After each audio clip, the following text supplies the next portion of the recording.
देखिए, पुलिस ने जिस तरह से कल सरवरियार खां का अपमान किया है, हमारी पूरी पार्टी का अपमान है। पार्टी के वरिष्ठ लोगों के बीच में उनको खींचते हुए ले गए हैं। वो पुलिस के खिलाफ हम आंदोलन चलाएंगे। दूसरी बार इनकी पोस्टिंग जानबूझ के यहाँ पर कराई गई है। हम इनके खिलाफ 27 तारीख को पुतला दहन करेंगे। 1 मार्च को हम सीओ के ऑफिस के बाहर बैठेंगे धरने पे। 5 मार्च को हम एसएसपी कार्यालय के कूच करेंगे और प्रदर्शन करेंगे, धरना देंगे। कोतवाल को हटाने के लिए हमने लड़ाई का ऐलान किया है और पुलिस का हम असहयोग करेंगे। अब सहयोग का तो सवाल ही नहीं है।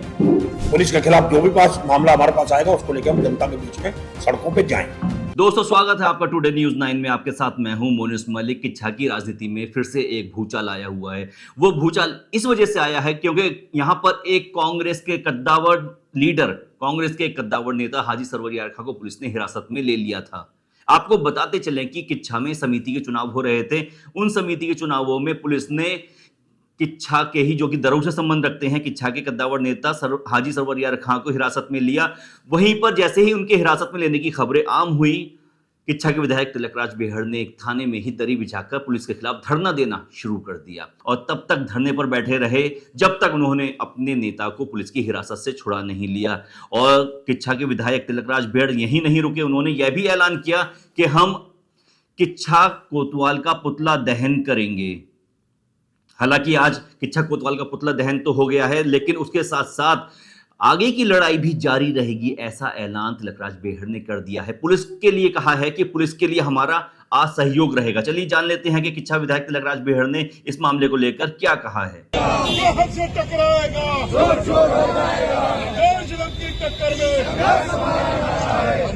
की टक्कर में विभाग की संघर्ष करो, हम तुम्हारे साथ हैं। विभाग की संघर्ष करो, हम तुम्हारे साथ। पुलिस का दुरुपयोग बंद करो, पुलिस शासन मुर्दाबाद, जिंदाबाद, पुलिस शासन मुर्दाबाद, पुलिस का दुरुपयोग बंद करो।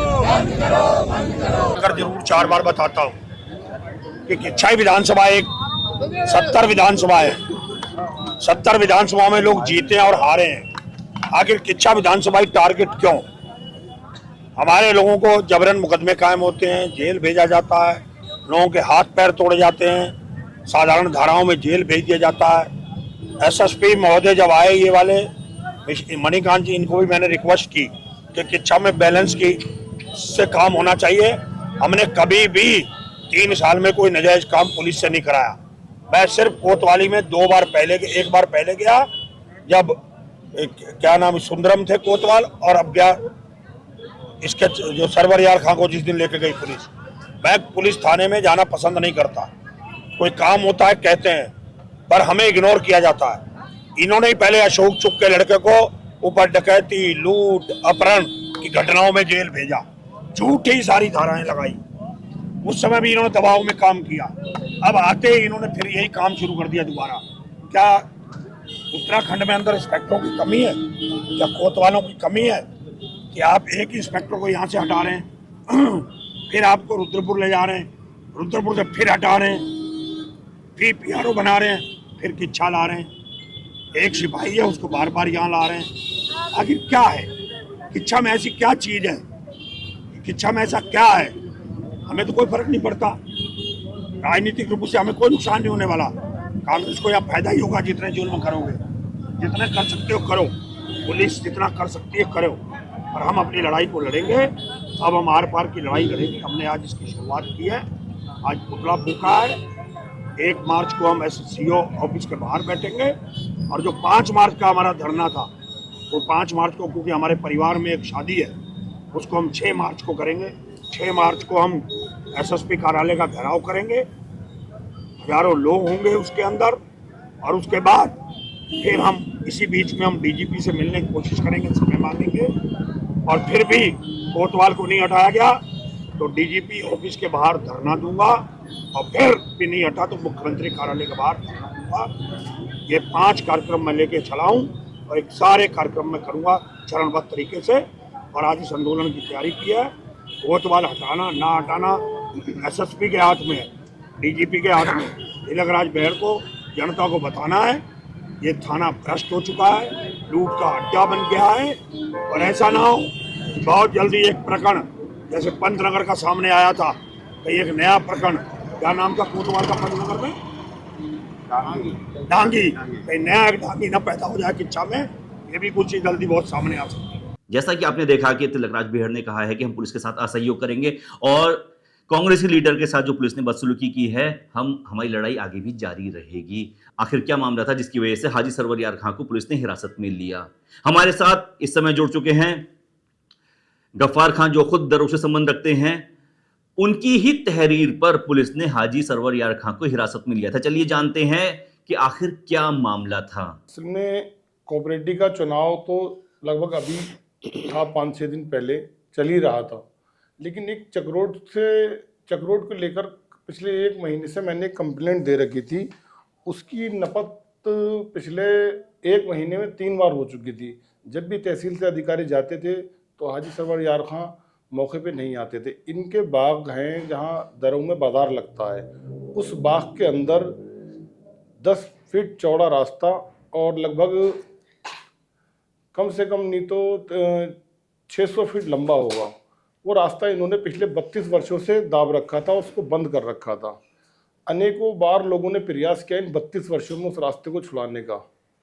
कई बार इनके कहने हम लोगों ने प्रस्ताव भेजा कि आप रास्ता खाली कर दीजिए, आने जाने में दिक्कत होती है, लेकिन इन्होंने एक बार भी हमारी बात पे भरोसा नहीं करा और ना उसको रास्ते को छोड़ा। तब मैंने 1905 पर कंप्लेंट करी और कंप्लेंट करने के बाद उस पर अधिकारी एक्टिव हुए और तहसील की पूरी टीम उसमें जाकर वो रास्ता नापा जो वाकई में इनके बाग के अंदर दबा हुआ था, जिस पर इन्होंने पिछले 10 सालों में निर्माण कर रखा था। 200 फीट लंबी जगह पर बुनियादें खोद रखी थी, भरान करके ईंटें लगा के मकान बनाने की तैयारी चल रही थी। और अभी 10 दिन पहले इनके बड़े भाई फरहत यार खान ने वहाँ पर होटल बना रहे हैं, ये बारात घर, उसकी बुनियाद बिल्कुल रास्ते के ऊपर खोद दी, जिसका मैंने विरोध किया क्योंकि हमारा वो पुश्तैनी रास्ता था हमारे खेतों पे जाने वाला। जब मैंने मना किया तो इन्होंने मुझे धमकी दी कि हम रास्ता नहीं नापने देंगे। तो मैंने कोई बात नहीं, सरकार बैठी है, प्रशासन तहसील बैठा है, हमने तहसीलदार साहब से बात की, उन्होंने कहा ठीक है हम इसी हफ्ते को 22 तारीख को रास्ता नाप के आपको क्लियर कर देंगे। सरकारी संपत्ति है, वो किसी की जागीर नहीं है।